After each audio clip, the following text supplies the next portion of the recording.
Hello guys, hope you are doing well and welcome back in forex trading strategy session. So जैसे कि हमने पहले भी आपके साथ करेंसी पेयर कोरिलेशन कोफिशिएंट वाली ट्रेडिंग स्ट्रेटजी शेयर की थी और जिसमें आप बहुत अच्छा प्रॉफिट बना सकते हैं and that was my one of the favourite trading strategy. आज मैं आपके साथ सेकंड स्ट्रेटजी शेयर करने जा रहा हूँ, स्टॉप आउट ट्रेडिंग स्ट्रेटजी.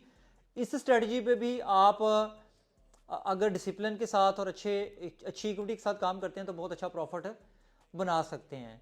सो ये जो स्ट्रेटजी है ये टोटली जो बेस करती है इसके लिए अच्छी आइडियल मार्केट वोलेटिलिटी चाहिए. लाइक स्लो मार्केट में जब मार्केट में वोलेटिलिटी कम है तो अब आपने काम नहीं करना, या आप इसे बड़े अकाउंट्स पे काम कर सकते हैं, फंडेड अकाउंट्स पे काम कर सकते हैं, यहाँ इसके लिए सेंट अकाउंट बेटर रहेगा.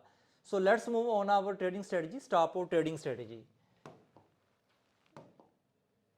अभी हम फर्ज कर लेते हैं जी ये हमारे पास जो है मार्केट है, ठीक है, और ये चार्ट है और ये गोल्ड की हमारे पास है H1 की कैंडल है, राइट.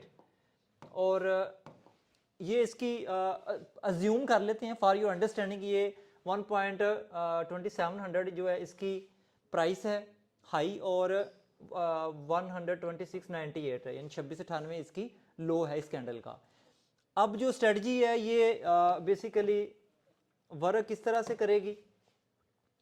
अब फर्ज कर लेते हैं कि आपने 1.2700 पे 1.2700 पे आपने 0.10 का एक इंस्टेंट ऑर्डर ले लिया और आपने 20 इनिशियल टीपी लिया, टेक प्रॉफिट 20 पिप्स का, राइट.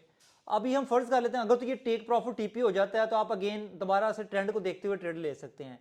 अब हम फर्ज करते हैं कि मार्केट में आपने जो ट्रेड ली है 0.01 की, ये जो ट्रेड है इसका टीपी नहीं हुआ तो आपने क्या किया, जैसे ये ट्रेड प्लेस की है इसके साथ आपने एक 0.02 की एक सेल स्टॉप ऑर्डर भी लगा दी है. इन केस अगर मार्केट रिवर्सल होती है तो आपका अकाउंट में दूसरी ट्रेड एग्जीक्यूट हो जाएगी 0.02 की.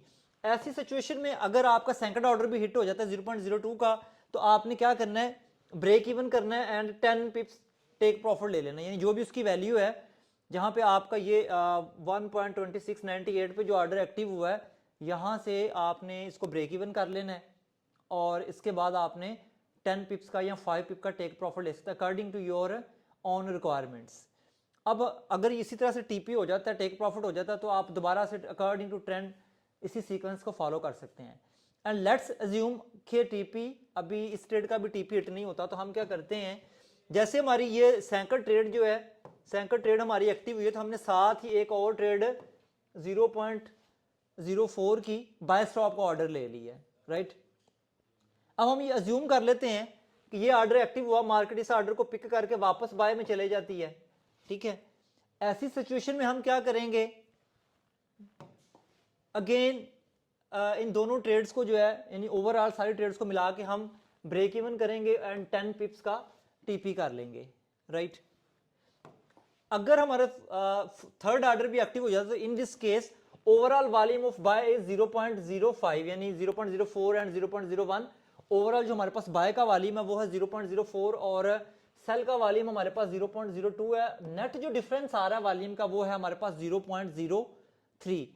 तो इसी तरह से हम इसका break even and take profit करेंगे और मार्केट से एग्जिट कर जाएंगे, ठीक है. इसी तरह से हम 2 का मल्टीप्लायर यूज कर सकते हैं, जैसे 0.01 है, 0.02, 0.04, 0.08, 0.16 एंड सो ऑन. आप अपनी रिक्वायरमेंट के मुताबिक, और ये मैंने गोल्ड की एग्जांपल दी है, इसके लिए आप US30 को भी यूज कर सकते हैं और न्यूयॉर्क सेशन में आप पाउंड डॉलर को भी इसके ऊपर ट्रेड कर सकते हैं. तो आप जो इसका मल्टीप्लायर है वो 2 का वॉल्यूम 2 का मल्टीप्लायर यूज करना है या 1.5 का, depends on you according to the volatility and the market conditions.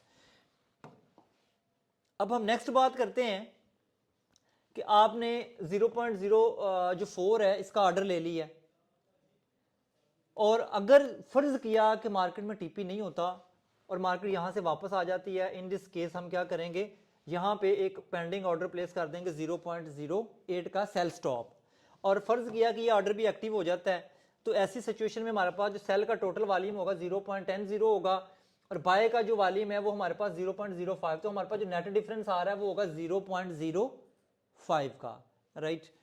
और हम अगेन वही टेक्निक यूज करेंगे SL टू ब्रेक इवन 10 पिप. हम सबसे पहले इन दोनों ट्रेड्स का ब्रेक इवन निकालेंगे जो कि इस रेंज में बनता है और इसके नीचे 5 या फिर 10 जो पिप्स हैं वो हम प्रॉफिट लेके मार्केट से एग्जिट कर सकते हैं। अब हम ये फर्ज कर लेते हैं जी कि ये जो ऑर्डर है ये भी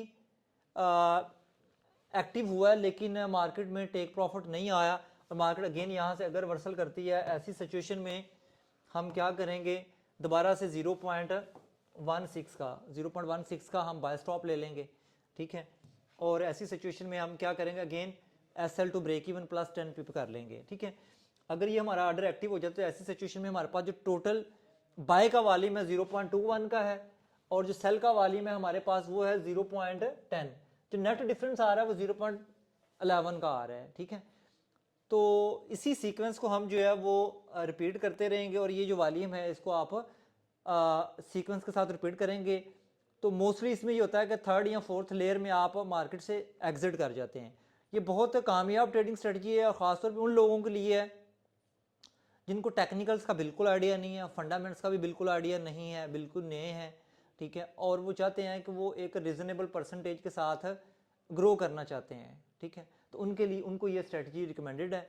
हाँ, इसमें लास्ट में ये कहूँगा कि अगर आपको लगता है कि इस स्ट्रेटजी में मल्टीपल टाइम्स आपको ऑर्डर्स की मॉडिफिकेशन करना पड़ेगी, ऑर्डर को जो है वो again and again placement, buy stop place करो, सेल स्टॉप प्लेस करो, एक्टिवेशन के बाद उनको एसएल ब्रेक इवन करना थोड़ा सा मेहनत वाला काम है, तो सेम स्ट्रेटजी के ऊपर जो है हमारे पास जो है वो EFB ऑटो यानी एक्सपर्ट एडवाइज़र भी हमारे पास अवेलेबल है, जो कि ऑलमोस्ट 1.5 ईयर से हम उसको यूज़ कर रहे हैं।